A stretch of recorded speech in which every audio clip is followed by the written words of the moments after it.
This is FE Peer Review. The date is March the 9th, 2025. A gentle challenge to flat earthers regarding the upcoming lunar eclipse. So I heard about this lunar eclipse that's coming up in a few days and thought I'd love to see it.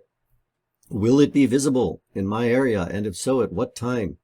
I got online and found this wonderful little tool from our NASA overlords, and they've created this nice tool here where I can take the sliding bar down at the bottom and run it along, and it's telling me the time. The penumbra begins at 3:57 UTC, and then the partial eclipse at 5:10 UTC, and then carrying it along here, get to here, and the totality begins at 6:26 UTC.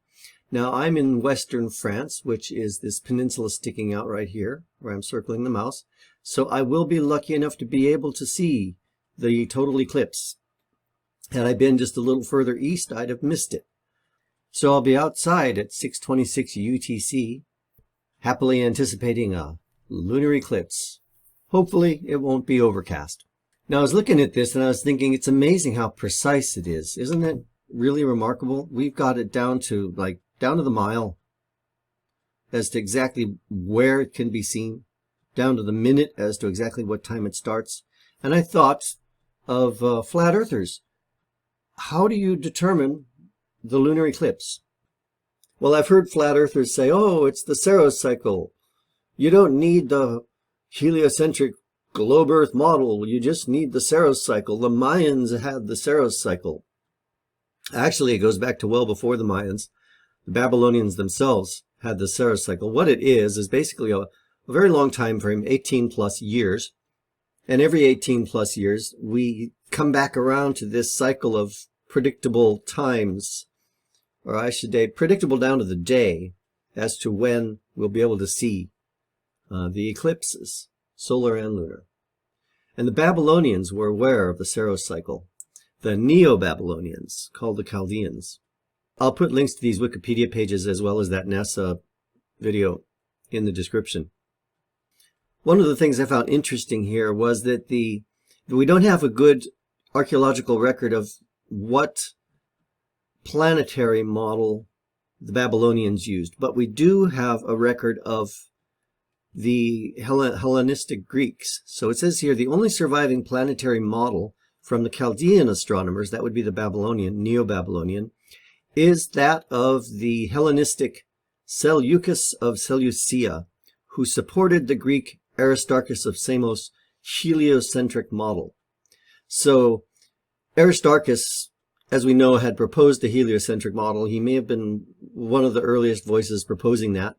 And Seleucus knew Aristarchus's work, subscribed to Aristarchus' heliocentric model, and Chaldean astronomers were aware of the work of Seleucus. So the earliest reference we have to the use of the Saros cycle was by astronomers who were using the heliocentric model. And I would mention also, to make sure it's 100% clear, that Aristarchus also modeled the Earth as a sphere which rotated around its own axis and revolved around the sun. So we're talking about a complete heliocentric model here, not a flat Earth somehow rotating around an axis or orbiting the sun. We're talking about the full globe Earth. So I'm going to repeat that. The earliest use of the Saros model was by astronomers who subscribed to the heliocentric model with a globe Earth which rotated around its own axis.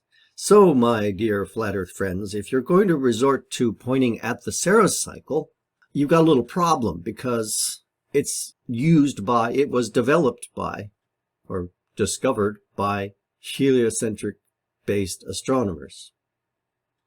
Now you can say, okay, well, they got the heliocentrism wrong, but they recognize the Saros cycle. Fine, show me. And beyond that, the Saros cycle will tell you when the eclipse will occur, what's the length of the cycle. But will it tell you down to the minute when totality begins? And will it tell you down to the kilometer or the mile where it will be? I think you're going to find that the Saros cycle does not answer the question of where, just on the basis of the length of the cycle.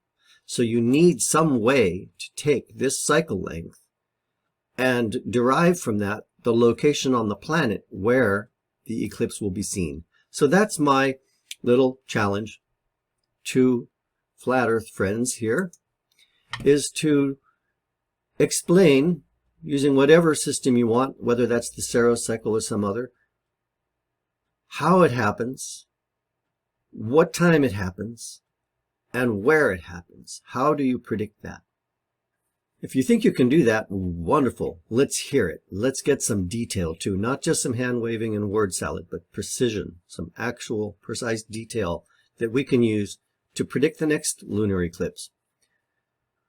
And along the way, you might also want to explain why it is that it appears to the naked eye that the Earth's shadow is a circle being cast across the face of the moon. It sure as hell looks that way. Fits in with the heliocentric model, fits in with the Saros cycle. So if you think it doesn't work, why doesn't it work, and what's your better alternative? And that's enough. Wish you all a great day, and talk with you again soon. Bye-bye.